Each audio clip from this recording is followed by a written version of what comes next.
Hi everyone. Бүгін сіздермен магистратураның бірінші сабағын бастамақшымын. Бұл сабақта нұсқа талдайтын боламыз. Бірінші сабақта қазір сіздерге жалпы тесттің құрылымымен таныстырып өтетін боламын. Ең бірінші аудирование болады, яғни тыңдалым.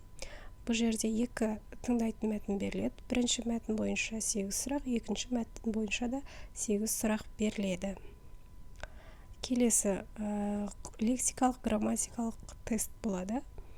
Бұл жерде 17 сұрақтан 34 сұраққа дейінгі аралықтағы сұрақтар осы тестке арналады.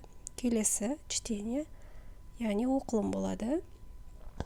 Сіздерге екі мәтін беріледі.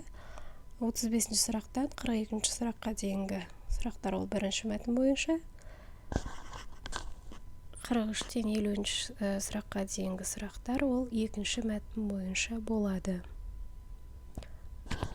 Бүгін сіздермен жалпы тесттің құрылымымен таныс болдық. Жалпы 50 сұрақ беріледі.